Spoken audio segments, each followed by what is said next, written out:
Can Derrick Favors protect Al Jefferson? Maybe Tyrone was right about something. The loss of Bosh, missed free throws change everything. Those guys are really good and more. All coming up on today's edition of Tip Off. Boom, boom, boom, boom, boom, boom, boom, boom. Dwayne Wade, why you gotta be like that? Boom, boom, boom, boom, boom, boom. You're gonna make LeBron likable. Boom, boom, boom, boom, boom.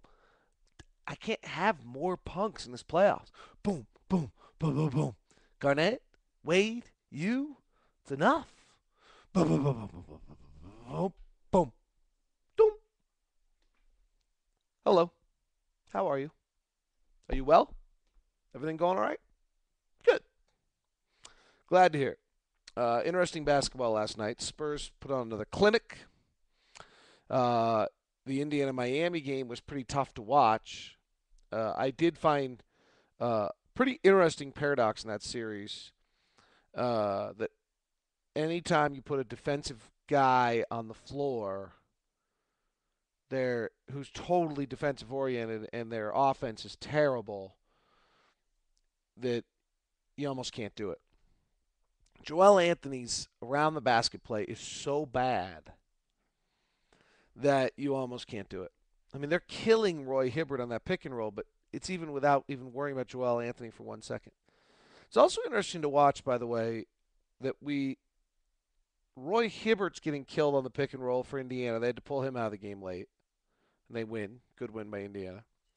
Andrew Bynum's getting destroyed on the pick and roll, and Al Jefferson gets destroyed on the pick and roll.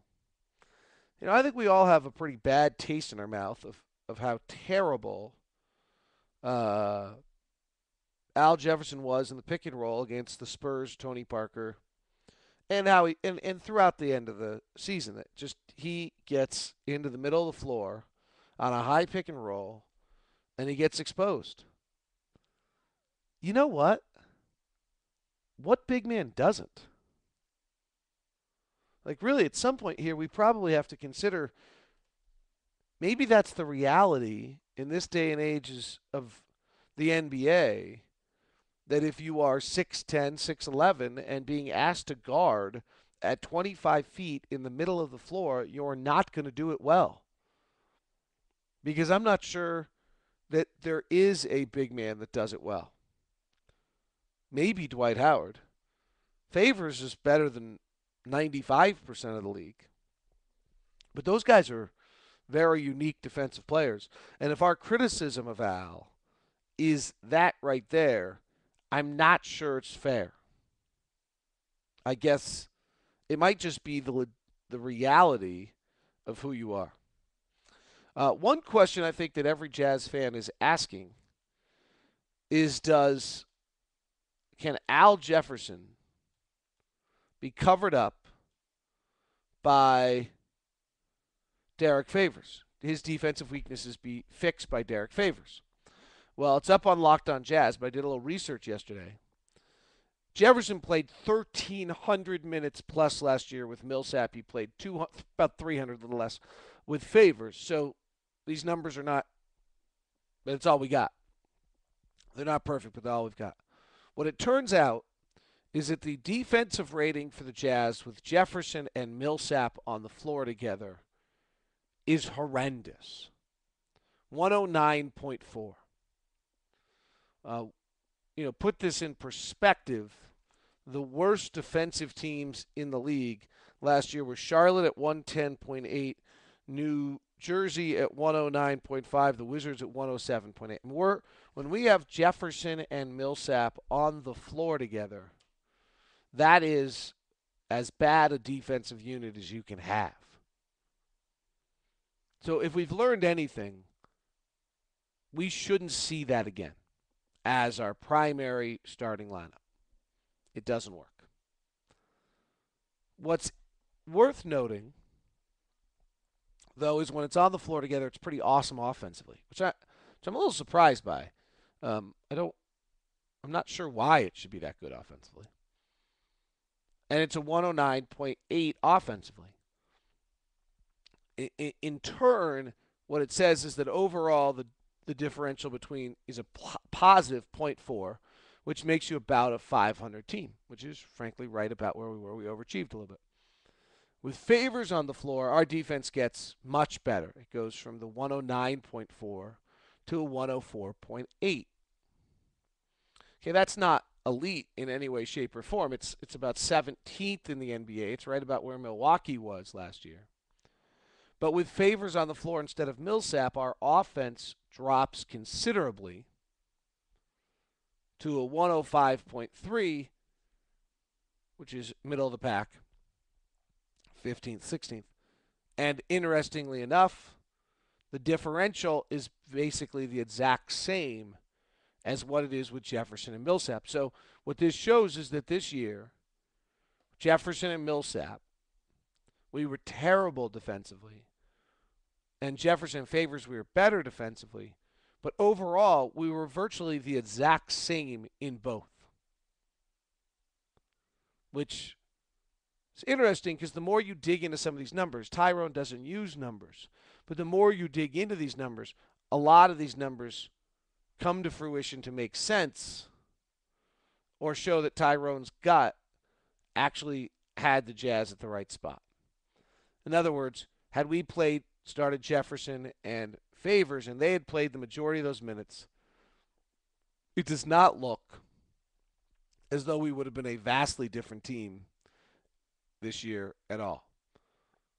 The other thing that's revealing is that Jefferson and Favors as your primary two bigs, that group is still just average defensively.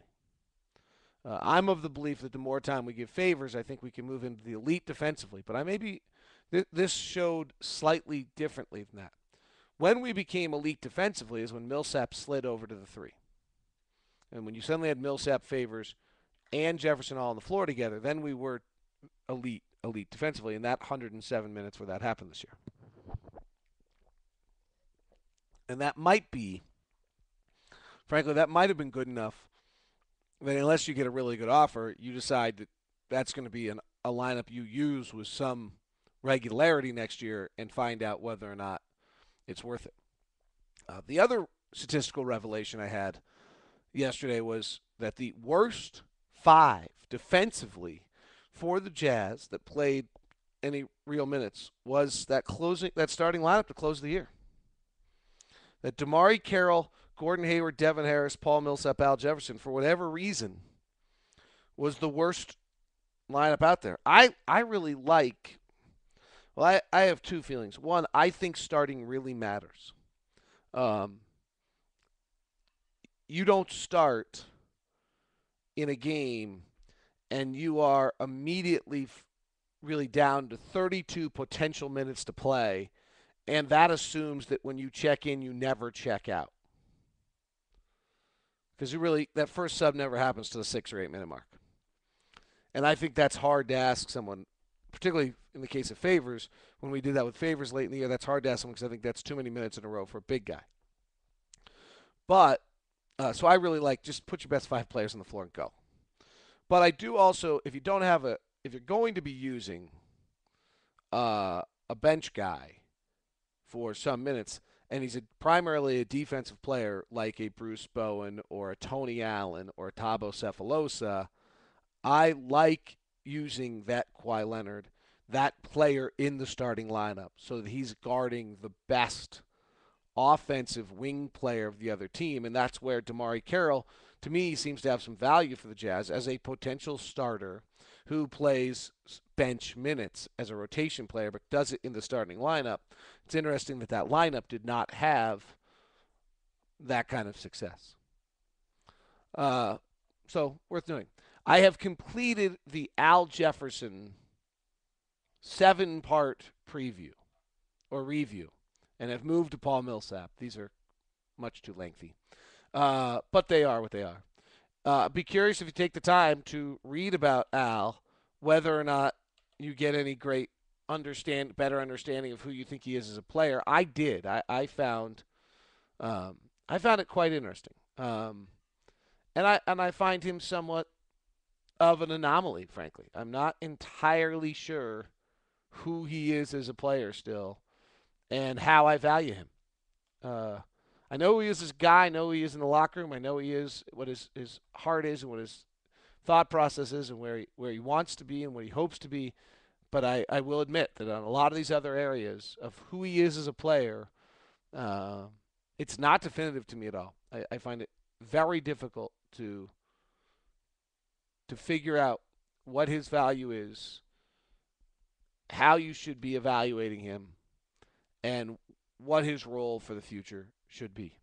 Sometimes I believe he's Antoine Carr, where he's going to be he's really an incredible off the bench scoring big, and depending on the matchup, he either closes for you or he doesn't. And other times, I think you just got to give him real credit for the fact that he is who he is, that he can get those shots down low and do that. So a lot of talk about Miami without Bosh. And most of the talk has been about how Roy Hibbert can go down low and do all these things and da-da-da. And boy, that couldn't be. It's interesting to me how differently I view the game than some pundits. I couldn't disagree more with that analysis. Roy Hibbert is an okay offensive player, but he's not so good that he's going to annihilate you. In fact, their problem is they're very similar to us. They don't have a great offensive player. This season, none of their players had a Locke offensive ranking over 14, which is exactly, I think, where we were. I think Devin Harris was our best Locke offensive ranking player at 13.7, if I recall correctly. I don't seem to have that in front of me like I thought I did. Theirs is Danny Granger at 13.9. I mean, it's very, they don't have that dominating offensive player they can just go to. Roy is very similar to Al, that he can get that shot off. He at least goes to the free throw line 12% of his possessions, in contrast to Al, 6% of his possessions. But they both shoot below 50%. He's not going to beat you. Indiana's still going to have a hard time scoring in this whole series. But the problem is now Miami is. For Miami, Chris Bosh uses 18 possessions a game. LeBron uses 26. Wade uses 23. Okay, that's how they distribute their possessions. 26 for LeBron, 23 for Wade, and 18 for Bosh. Now, somebody else has to use those possessions. Bosh is the least efficient of those three at 1.10, but who else is using those possessions? Chalmers is at 11 possessions a game, and evidently he's supposed to use a possession late in the game, which is stunning. But Adonis Haslam is far less productive than Bosh. The other guys, Joel Anthony is Roni Turioff, they're actually not even capable. They don't have a game that really allows them to use possessions. Like they don't. Their numbers are fine, but that's just because all they ever do is dunk. Now they're suddenly being asked to do something else, and it's a real problem for the Miami Heat because unless they go amp up LeBron's possessions to 30 possessions a game, Wade to 26 possessions a game, and then you really are becoming just one and two guys, and you don't have any teamwork at all. This is to some extent the model where the model may be really wrong on the big three is the minute one of those guys is off kilter, if you don't have any depth around you, you're in real trouble. And Miami can't score. I mean, last night Wade used about 27, so he went up from his regular 23. LeBron used about 31 or 32, so he went up. That was their model last night. Chalmers was close to his regular 10 possessions a night. Roni Turioff he can't use more than 3 possessions. Adonis Haslam used 5 possessions. Joel Anthony used 5. That's actually just 2. Each of those guys are grabbing 2 or 3 more. They're not capable of using other possessions. Their possession distribution is nuts. And if you watch that game in hit frame, they're not even guarding the other guys. And Indiana's long enough to cause some problems in that series. I'm not sure that Indiana is capable of winning 4 games in the series. But it's going to be rocking in that house. And when you start relying on fringe players to make plays, that's actually going to be harder. Bench players don't play well on the road, and all of a sudden Miami's got those second tier players out there trying to make those plays.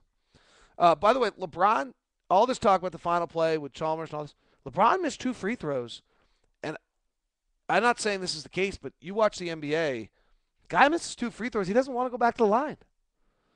My thought is LeBron does look as though he's trying to avoid failure. We talk about positive and negative minds, and I've talked about this a lot. This is my hot button, positive and negative minds. LeBron's mind is negative. And if you listen to his interviews, you listen to what he talks about and what his first thoughts are, his mind is negative. I will tell you a guy who the other day did an interview I thought was incredible is Ricky Fowler. Ricky Fowler's walk-off interview at the Players' Championship was the most positive. I love the moment. These are awesome. Positive mind. Here I go. Guy. And I think he'll have big moments in golf. Listen to interviews. Very subtle, simple things. Are comments couched in positive or negative?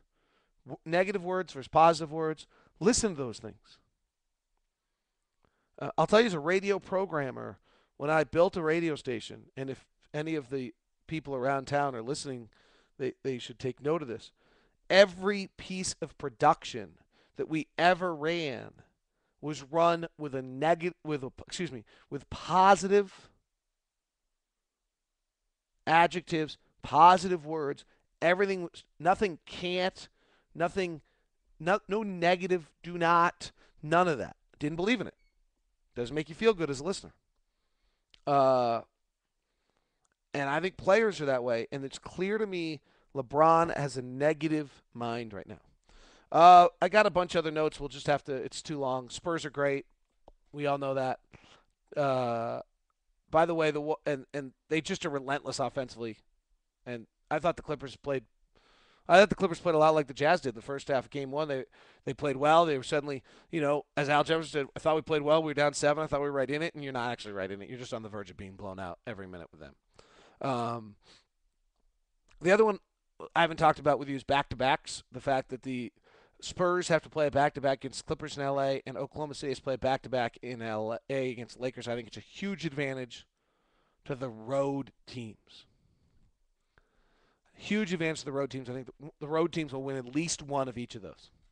All right, guys. Talk to you later. Hope you're well. The vocal chat yesterday was a mess technically, but it came out at the end.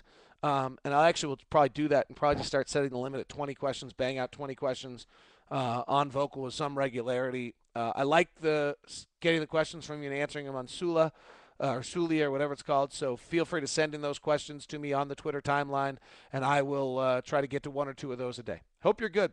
Trying to keep in touch during the off season, and hope we're doing a good job. I've put in a submission for some draft videos, even though we don't have a pick, and we'll probably do some of that breakdown as well. See ya.